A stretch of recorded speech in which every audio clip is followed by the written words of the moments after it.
నమస్తే, welcome to food truck. రాత్రి వండిన అన్నం మిగిలిపోతే మార్నింగ్ లెమన్ రైసో ఎగ్ రైసో చేసుకుని తింటుంటాం. ఈసారి లెమన్ కొరియండర్ రైస్ ట్రై చేయండి, సూపర్గా ఉంటుంది. చేసుకోవడం కూడా చాలా ఈజీ. మరి ఈ ఈజీ రెసిపీ ఎలా ప్రిపేర్ చేసుకోవాలో ఈరోజు ఫుడ్ ట్రక్లో చూసేద్దాం.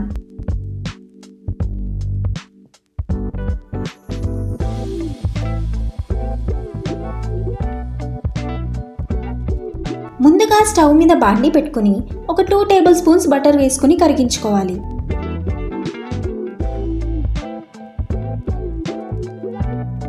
బటర్ లేదంటే 1 టేబుల్ స్పూన్ నెయ్యి వేసుకుని వేడి చేసుకోవచ్చు.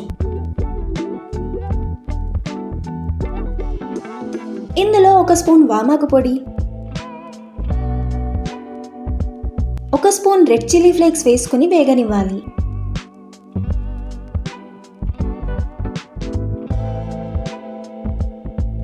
ఇప్పుడు 8 వెల్లుల్లి రెబ్బల్ని పొట్టు తీసేసి చిన్నగా తరిగి ఇందులో వేసుకుని వేగనివ్వాలి.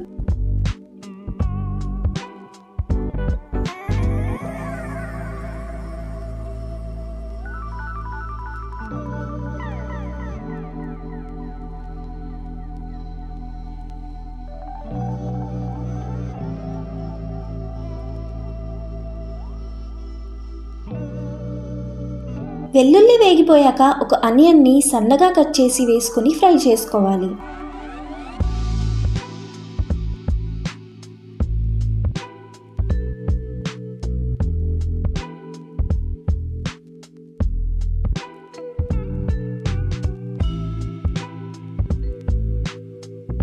స్టవ్ని హై ఫ్లేమ్లో పెట్టుకుని ఫ్రై చేసుకుంటే ఆనియన్స్ 5 మినిట్స్లో ఫ్రై అయిపోతాయి.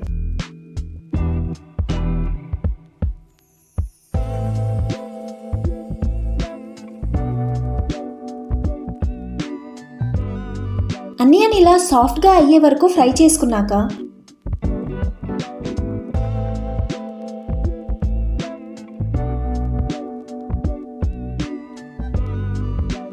ఒక కొత్తిమీర కట్టని చిన్నగా తరిగి ఇందులో వేసుకోవాలి.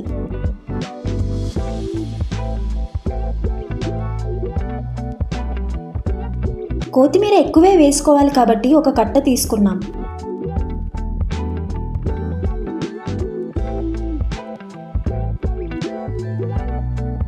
అన్నీ బాగా మిక్స్ చేసుకుని దీన్ని ఇలానే ఒక 2 మినిట్స్ వేగనివ్వాలి.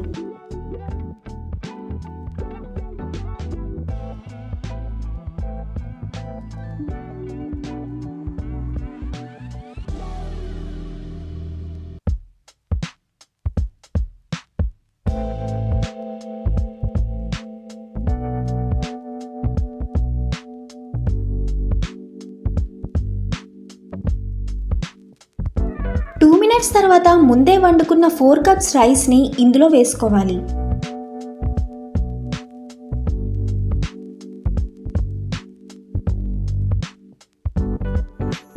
కొత్తిమీర అంతా రైస్కి బాగా పట్టేలాగా మిక్స్ చేసుకుందాం.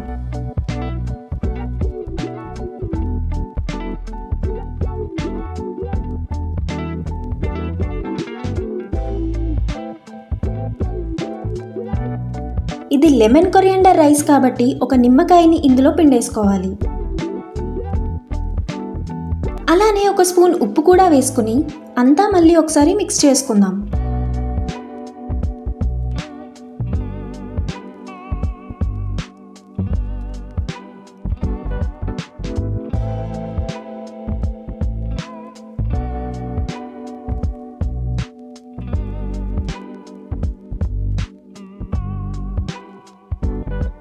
దీన్ని ఇలాగే ఒక 2 మినిట్స్ మీడియం ఫ్లేమ్లో కుక్ చేసుకుని వేడివేడిగా సర్వ్ చేసుకుంటే మన లెమన్ కొరియండర్ రైస్ రెడీ.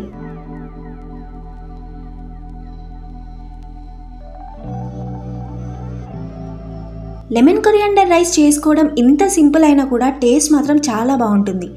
ఈ రైస్లో చారు కానీ చట్నీ కానీ ఏం అవసరం లేకుండా తినేయొచ్చు, అంత డెలిషియస్గా ఉంటుంది. ఈసారి రైస్ మిగిలిపోతే మీరు కూడా ఈ రెసిపీని ఇంట్లో ట్రై చేయండి అండ్ ఎలా వచ్చిందో కామెంట్ సెక్షన్లో మెన్షన్ చేయండి. వీడియో నచ్చితే లైక్ చేసి ఫ్రెండ్స్తో షేర్ చేయండి. అలానే మరిన్ని సింపుల్ అండ్ డెలిషియస్ రెసిపీస్ కోసం ఛానల్ని సబ్స్క్రైబ్ చేసుకోండి.